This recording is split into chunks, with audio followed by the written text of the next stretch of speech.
بسیار شعرهای دلسوز داره. یک نظم داره ایرج میرزا درباره محبت مادر به فرزند. برای تعلیم شما من میخوانمش. داد معشوقه به عاشق پیغام، کی کند مادری تو با من جنگ. هر کجا بیندم از دور کند، چهره پرچین و جبین پراژنگ. با نگاه غضب‌آلود زند، بر دل نازکی من تیری خدنگ. یک عروسی نو قهر میکنه خونهشو میروه. بعد اگه شوهرش به سرش میروه که بیا بگیرم برمد، گوی اوچه تا همیشه به من جنگ میکنه، هر وقت ببینم خوش قوق میکنه، دل من نازکه. این کمپیر همیشه مثل که تیری خدنگ میزده باشه، با همون نگاه غضب‌آلودش دل ما پوره میکنه. نمیرم گفت گر تو خواهی به وصالم برسی، باید این ساعت به خوف و درنگ. روی و سینه تنگش بدری، دل برون آری از آن سینه تنگ. گرم خونین به منش بازاری، تا که شاید دل من از خون رنگ. اگر گفت وصال ما را میخواهی، اگر میخواهی که من قطعیت زندگی را دوام بتم از تو جدا نشم، برا کمپیر مادر تا در خلوت هیچ که نباشه، هیچ که نبینم، سینه‌ش چاک کن، دلش ببرار. همون دلی که با خون آلوده بگی به پیش من بیار، همش یک نشانه که اینا کشتمش، در همون صورت دلم تسکین مییابه و قطعیت زندگی میکنم. در عکس حال نه. عاشق بخیرد نافرجام، نه بدان فاسق به اسمت ننگ. رفت مادر را افکند به خاک، سینه بدرید و دل آورد به چنگ. این پدرسک خیس رفت، مادر خواب کرد، سینه‌ش چاک کرد، دل از قبضه سینه خارج کرد، از صندوق سینه. قصد سرمنزل معشوقه نمود، دل مادر به کفش چون نارنگ. از قضا خورد نمی در به زمین، ونده که رنجه شد او را آرنگ. دل در دستش که خانه معشوقش می روه. دهنی درد اومد، در همون ناجه در پاش برخورد، افتید بدگهر آرینجش اندکی خسته شد، آرینجش خراش برداشت. خداوند سرش میده میکرد. انشالله که کسافت این طایفه مردم عمری خوب نمیبینن.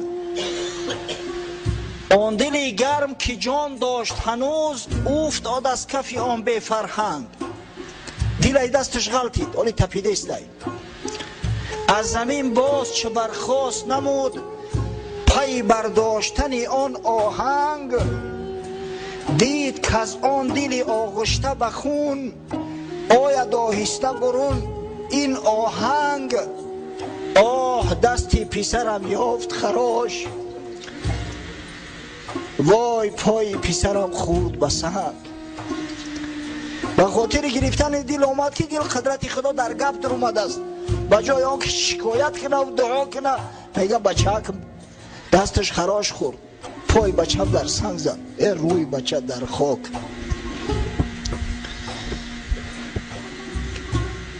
یعنی پدر و مادر الان خیلی مهربانه نسبت فرزند، اما افسوس و صد افسوس که ما حق و حقوق او را رعایت نمیکنیم. خدمت پدر و مادر به طوری باید شاید انجام نمیدیم. یک چیز به یقین بدونه، بعضی جزاها هست که بعضی گناه‌های هست که در همین دنیا مجازات میشوند. خداوند هرگز او را تا قیامت موقوف نمیگذاره. یکیش همین رنجش پدر و مادر. شخصی که پدرش رنجون از فرزندش دشنام میشنوه، شخص پدر دشنام داد از فرزندش لطکوب میخوره. این به یقینه این سخن پیغمبر صلی الله علیه و سلم است که هزارها مراتبه همچون حجت ثابت شدگی است. در حیات مردم دیدن. در حق پدر و مادر نیکی کنه تو از فرزنداتو ببینه، نکرده از فرزنداتو از او بدتر میبینه. حضرت مولوی قصه میکنه در مثنوی شریف، میگوید آن که از خشم مادر را بکشت، هم به زخم خنجر و هم ضرب مشت. آن که گفتش که از بدگوهری یاد ناوردی تا حق مادری، هین تو مادر را چرا کشتی بگو، او چی کرد آخر بگو ای زشت خو.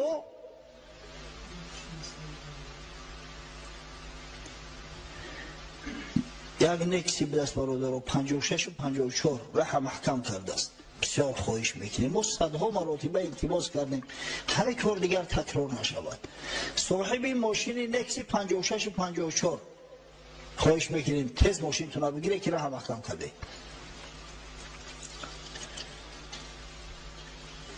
یک شخص مادرش هم میکشد، با یک کسی نصیحتش میکنه که آخه رو درگور تو حق مادریش پیش نظر ناوردی، تو نخوا مادری مشتی پرت بکشی، چرا کشتیش؟ گفت کار کرد کن آری وی است، کشتمش کین خاک ستاری وی است.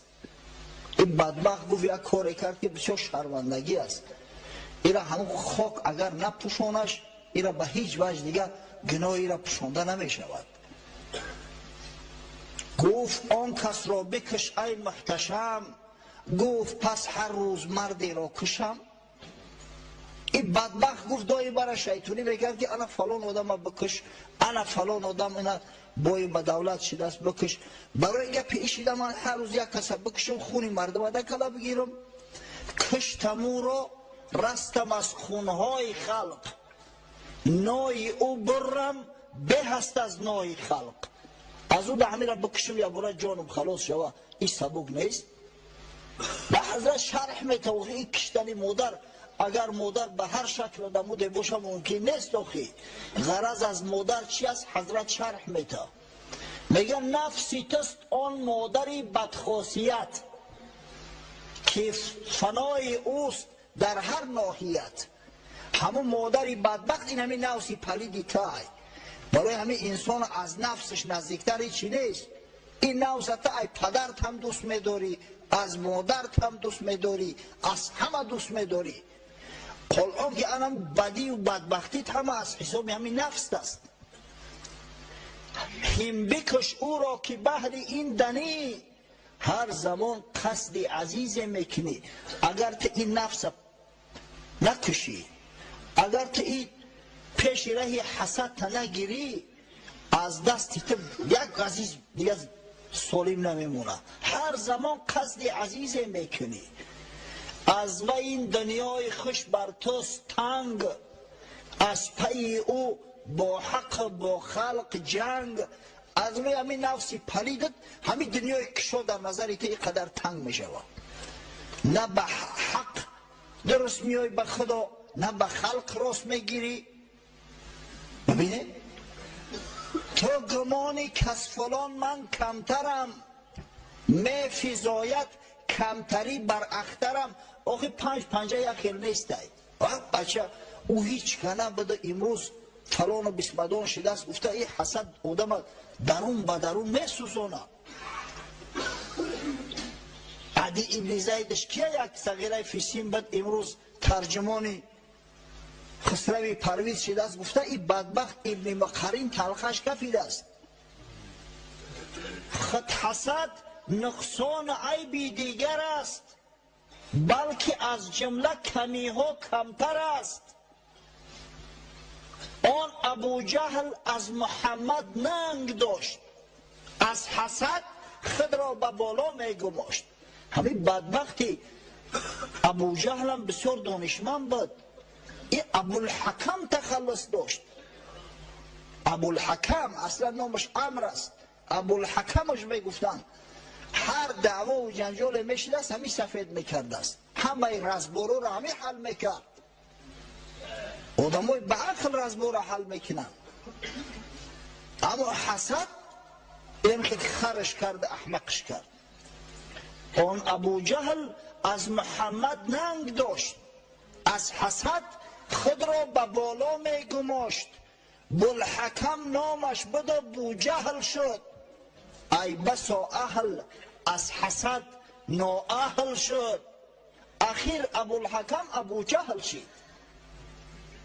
برای همیشه کوشش کردن در کار که واقعا حسد در همه هست، اما کوشش کردن در کار که سریره اما حسد با عقل، با فراست، با ایمان بگیری، نگذاری که از او یگان رفتاری بد واقع شود. از روی حسد است که بزی میکنن، از روی حسد است که کارای ناجا و نادرست میکنن، از روی حسد است که آدم فروشی میکنن. همه می از حسد است. قصه کوتاه، عدی ابن زید در زندان نعمان ابن منذر هلاک شد. عدی یک پسر داشت با نام زید ابن عدی. ای بیچاره ای ترس جانش گرفت است، در حیره زندگی میکرد. نزد پادشاه اومد گریان و فغان کنان که پدر ما کشتن. اگر حجت دلیل هم نیست، ایره اثبات کرده هم نمیشه که چهل مثلا نعمان ابن منذر کشت است. اگر بالفرض کشته باشه هم، اگر پادشاه ایران جایی که نعمان ابن منذر مانده است هیچ وقت پشتی یک ترجمان بیچاره را نمیگرفت، یا حکم کلان ماندگی پشتی ایره میگرفت. از اون خاطر بجای پدرش گرفت ترجمان تعیینش کرد، کار میکرد ترجمان. ولی بزرگان میگن دشمنت گر پشه باشد کمتر از فیلش مدان. همین دشمن اگر اندک هم باشد دشمن های جوش بیا زهر شوی چه کنه. زید ابن عدی نسبت نعمان ابن منذر یک کینه سختی، قصاص پدرش در دلش هست. پدرش کشته است، هر کس هم باشد. وقتی که همون خاراکتریستیک را پیشنهاد کردن خسروی پرویز برای کنیز، با سری صحبت اومده مکه. هر سال گفتیم خسروی پرویز همون موافق، یعنی همون خاراکتریستیک نوشتگی کنیز برای خودش جستجو میکرد. در دست زید ابن عدی همون خاراکتریستیک را داد، گرفت خواند باید که این چند نسخه کنده به هر گوشه و کنار فرستد. گفت شاها من به همین شکل و صورت یک دختر میشناسم، به نهایت زیبا است، اما میترسم که پدرش نمیتده. گفت او کی به دست که من نمیداد است؟ ولی او شخصی که دخترش من نمیتد مادرش تولد نکرده است. کی است او خودش؟ با گفت نعمان ابن منذر یک دختری دارد با نام حدیقه. آن همین شکل صورتی که نوشته شده است در همین صفتنامه 100% همون موافقت میکنه، حتی عیده شروطر است. همیشه زید ابن عدی اندک دروغ گفت. بیچاره او حدیقه سبزینه بده است، با او شکل موافقت نمیکرد، اما ایش زیرک میدونست که هیچ وقت پدرش حدیقه را نمیارد کنیز بده. کی میخواهد؟ شخصی که پادشاه است، سردار یک قبیله بنی لخم کلان است، او مگر راضی میشود که دخترش همچون کنیز پاشا برای یک سال استفاده کنه با یک قصد هدیهش کنه برای هم میدونستی جوان مرگم که هیچ وقت نمیتش. از همون خاطر خوف نداشت که حقیقه را ببینه و بگه که تو دروغ گفتی. گفتم دختر نعمان ابن منذر عیناً به همین شکل و صورت است. شاه در رو امر کرد مکتوب نویسه به نعمان ابن منذر که با مجرد رسیدن نامه من دخترت حدیقه را زود به پیش ما را بفرست. بیچاره نعمان ابن منذر در یک حالت غلطی، خدا چکار کنم؟ مصلحت کرد، علاج نیافت، عذرخواهی کرد. آخه این تابع است، تابع پادشاه ایران است. خود پادشاه بود اما تابع پادشاه ایران است. مکتوب نوشت، خیلی عذرخواهی کرده، بعد در ضمن یک جمله را نوشت: این فی مهات العجم لمندوحة الامیر عن سودان العرب. معنیش چی است؟ در عجم این قدر آهو چشم ها زیاد هستند، آهو شکل ها، یعنی زنایی که چشماشو به چشم آهو میموند، شکلشو به شکل آهو میموند، آنقدر زیاد هستند که پادشاه بزرگوار را از سیاه چرده های عرب قانع می سازند. یعنی پادشاه ایران هیچ احتیاج به سیاه چرده های عرب نداره. این دخترها سیاه چرده هم، سبزینه هم، هیچ احتیاج نداره پادشاه. زید ابن عدی مکتوب خواند، همون جمله را خواند. با گفت نعمان ابن منذر بی‌ادبی کرده است. پادشاه گفت ترجمه که چی گفته است؟ شما ببینید اصلا مهن جمعش مهات گاوی یا بایی و گاوی کهی را میگن. انتیلوپا. انتیلوپا بسیار چشمای زیبا داره دیده. در زبان عربی همچنین مهن یا مهات گفته مادگاو هم میگن، یعنی گاوی مادا. این جوانمرد مادگاو ترجمهش کرد. گفت نوشته است که مگر همون مادگاوهای عجم برای تو کفایت نمیکند که تو سید زاده های عرب طلب میکنی؟